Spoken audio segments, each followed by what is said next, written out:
आपका? अनीता नाम है। हाँ जी, आज एसपी ऑफिस पहुँचे हो, क्या पूरा मामला है? मामला ये है जी, जो कालो और कोकली है उसकी बेटी, वो नशे का चिट्टे का काम करते हैं। तो हमारे 2 बच्चे जो मौत के मुंह में है, जो नशा मुक्ति में भी भेजे हुए हैं हमने, जो नशे की लत में लगा रखे हैं, जिसका नाम पीटर और साहिल है। तो हमने सिर्फ इतनी आवाज़ उठाई कि ये नशा बंद कर दो, कि हमारे बच्चे जवान बच्चों की हमारी ज़िंदगी ख़राब हो रही है। बस इतनी आवाज़ से उसने धमकी दी कालो ने और कालो की बेटी ने कि देखो तुम यहाँ चुप हो जाओ, आखिर मुझे चढ़ गई, गुस्सा चढ़ जाएगा, मेरा नशा बंद करवाया तो मैं कैंट में आपकी बेटी के साथ बहुत बुरा हाल करवाऊंगी रोहन से, जो मेरा जवाई है। तो उन्होंने क्या किया, फ़ोन कर दिया अपने जवाई को। तभी रोहन मेरे घर में आकर मेरे बच्चों के साथ मारपीट की, मेरे हस्बैंड के साथ मारपीट की, और रोहन के साथ उसके दोनों तीनों भाई भी थे।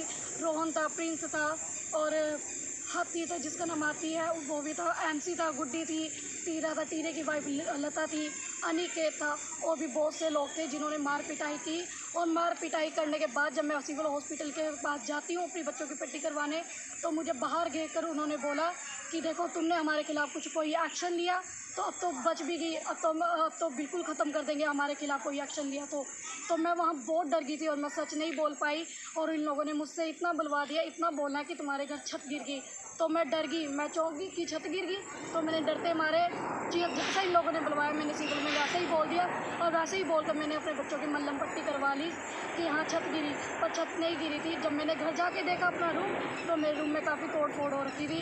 फिर मैंने डर कर घबरा कर मैंने अपने घर वालों को बुलाया, तब मेरे दोनों ब्रदर आते हैं। ब्रदर कहाँ से आ रहे थे जी? अम्बाला सिटी से। आप अम्बाला कैंट में रहते हो? मैं अम्बाला कैंट में हूँ, तो ब्रदर मेरे अम्बाला सिटी से आए। दोनों जैसे मेरे ब्रदर आते हैं, उन्होंने बैठने भी नहीं दिया, और आते ही उन्होंने तलवारों से वार कर दिया। जो तलवारों के, एक मेरे भाई के साथ तलवार पे वार किया, और दूसरे भाई को मेरे गले में रस्सी डालकर तब खींचा गया और उसकी गले की चैन निकाली गई। और छोटे भाई का मेरा बुल्ट उनके पास है। तो ये नशे के कारण इन लोगों ने हमारे साथ मारपीट इतना की, और मेरे बच्चों पे भी तरस नहीं खाया। जाकर देखा तो मेरा रूम भी टूटा हुआ था। प्लीज़ मुझे इंसाफ चाहिए, इन नशे लोगों से हमें बचाओ। जो ये फिर हमें बोल रहे कि पुलिस भी हमारा कुछ नहीं बिगाड़ेगी। जब मैं चौंकी में जाती उस बात पार्क के सामने, तो ये बाहर गाड़ियाँ लगा कर खड़े हो गए कि डरती मारी मैंने कोई भी एक्शन नहीं लिया। यहाँ आए थे पूरी रात तो हमें ये बाहर आए महिला मंडल में, तब हमारी स्टोरी सुना गया, तो हमने बताया कि हमारे साथ ऐसा हुआ है। नहीं, आज एसपी ऑफिस पहुंचे थे, एसपी साहब से मिले हो आप? हाँ जी, हम मिले। तो क्या बातचीत हुई है? क्या बातचीत हमने यही सारा बताया कि जो सच था वही बताया कि मेरे एक नशे के कारण से जो मेरे बच्चों के साथ किया, बहुत बुरा किया, और मेरे 2 भाइयों के साथ भी मार पिटाई की। तलवारों से ऐसे काटा जा रहा था जैसे जानवर है।